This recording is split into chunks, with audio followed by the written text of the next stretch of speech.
বন্ধুরা, সময় কি এক অদ্ভুত জিনিস, তাই না? দেখতে পাই না, কিন্তু সময়টাকে আমরা বন্ধ করে রাখি, আবদ্ধ করে রাখি একটা ঘড়ির মাধ্যমে দেওয়ালের এক কোণায়। দেখো, ৩টে কাঁটার মাধ্যমে টিক টিক করে ঘুরে চলে সব সময়। কিন্তু এই যে ঘড়ির কাঁটাগুলো আমাদের নিয়ন্ত্রণ করে একটা দিক থেকে, কারণ এর সাথে কিন্তু প্রতিনিয়ত আমরা পাল্লা দিয়ে ছুটে বেড়াই। একটু ভেবে দেখবেন, সকাল থেকে সন্ধ্যা পর্যন্ত, মানে একে আমরা গুরুত্ব সব থেকে বেশি দিই। এ যদি কখনো আমাদের থেকে আগে এগিয়ে যায়, তখন কিন্তু আমরা পিছনে পড়ে থাকি।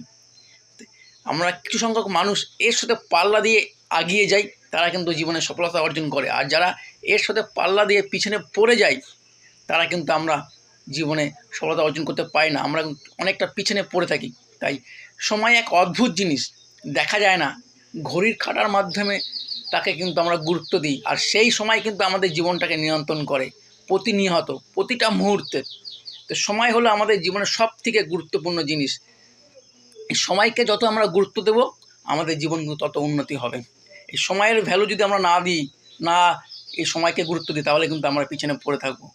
তো সব থেকে একটা বিষয়, অবাক করা বিষয়, ঘড়ি কিন্তু দেওয়ালের একটা কোণায় ঝুলে থাকে, একটা যন্ত্রচালিত মেশিন।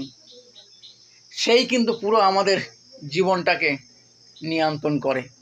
তারই আদেশে আমরা ঘুম থেকে উঠি, তারই আদেশে আমরা ঘুমাতে যাই, তারই আদেশে আমরা অফিসে যাই, তারই আদেশে আমরা অফিস থেকে বাড়িতে আসি। প্রতিনিয়ত তারই আদেশে আমরা ছুটে বেড়াই।